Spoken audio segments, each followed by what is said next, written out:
I'm not going to beat around the bush. I'm not going to lollygag. I'm not going to go on and on and on and on about nonsense. I'm just going to get straight to business. The Man Who Shot Liberty Valance.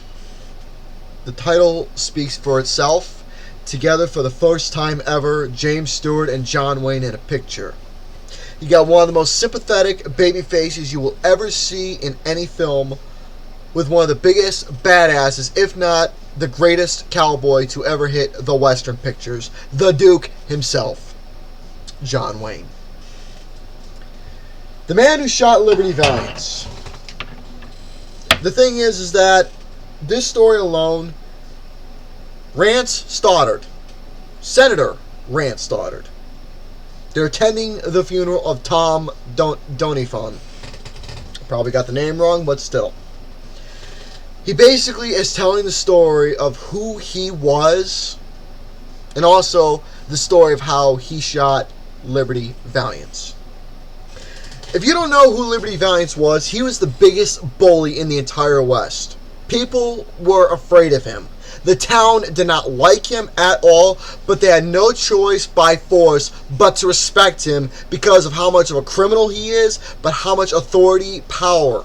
Even the fucking sheriff was scared of him because of how much dominance and power that he held.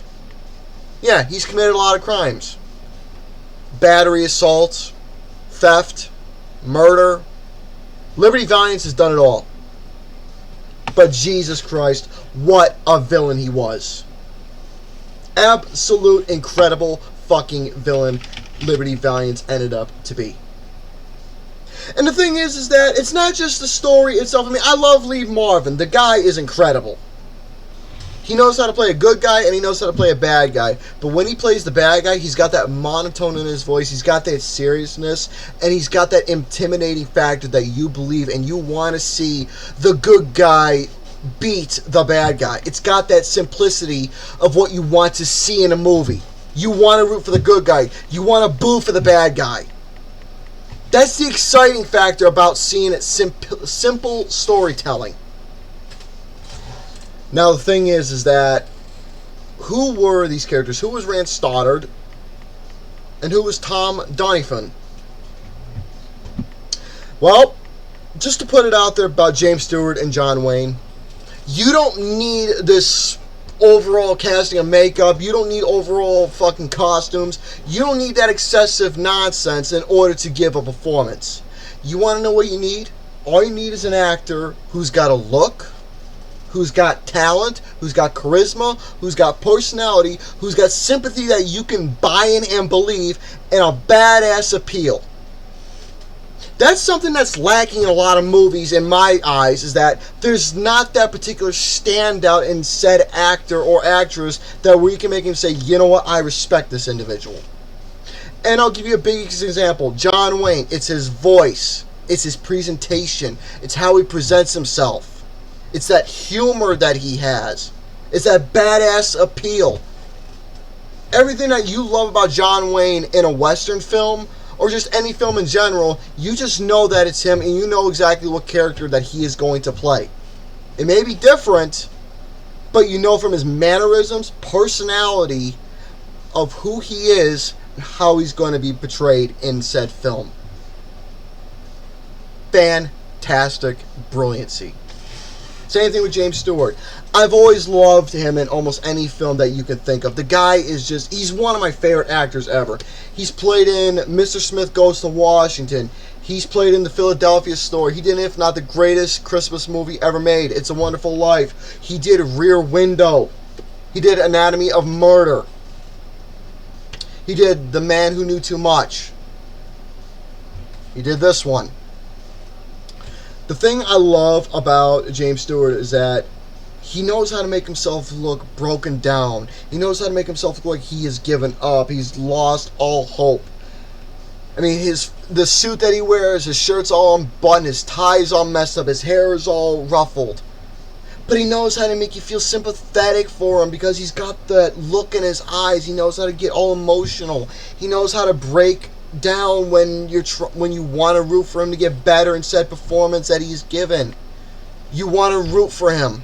He may play a Weasley babyface, he may not have that courage, but he does pertain to courage, even if it may not be physical, but it's all mental and emotional that you can sympathize and really feel for.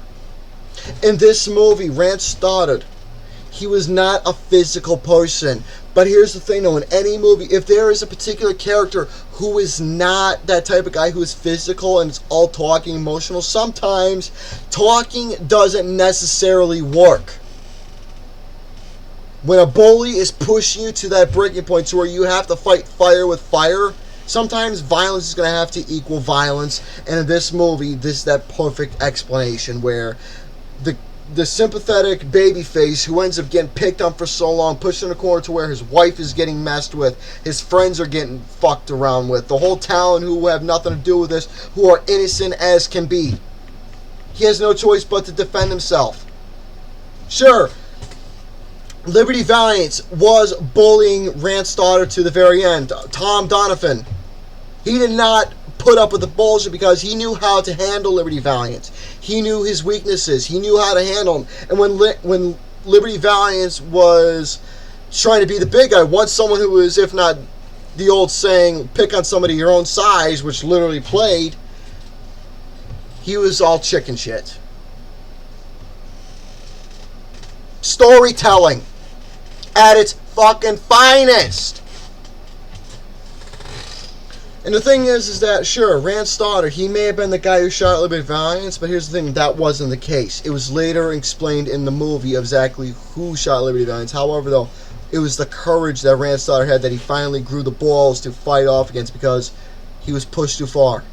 And the thing is that Tom Donovan, from the way he was hiding in the shadows there, even though he had some important business to attend to, he saw the standoff. He saw exactly that Rance Stoddard, especially the way that he shot the gun and all that, missing the paint cans, he knew exactly he wasn't going to hit him. If it wasn't for Tom Donovan, Stoddard would have been dead because he couldn't shoot worth a shit.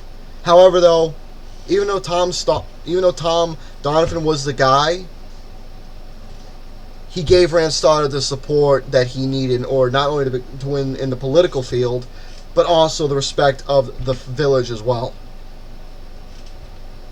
Even though Tom Donovan was a cranky son of a bitch, he was drunk and all, he lost his girl, he lost his home, he lost everything, he had pretty much nothing to live for anymore because Rance Stoddard was the one that he basically defended despite his own emotions that he had. God damn, I can't praise this movie enough. I really can't. Because this movie is just too incredible. It's the storytelling, it's the performances, it's the simplicity of knowing who the good guy, bad guy is. You want to see the good guy win against the bad guy.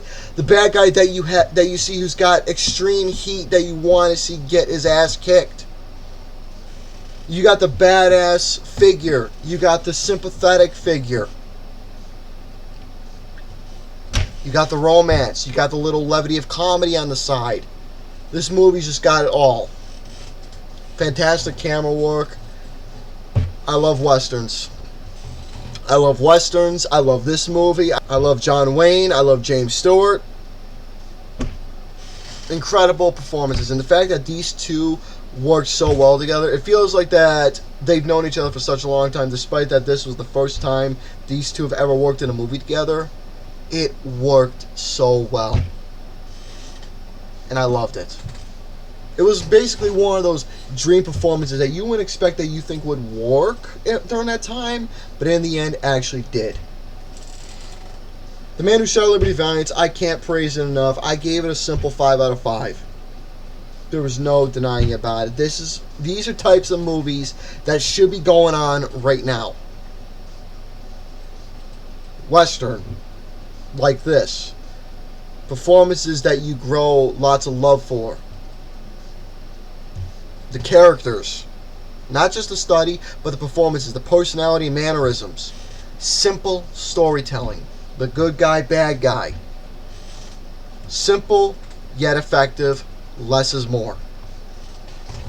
Masterful movie. So, folks, that's going to have to do it for my little talk on The Man Who Shot Liberty Valance.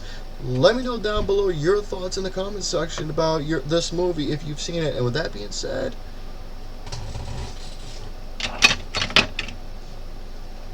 Ciao for now.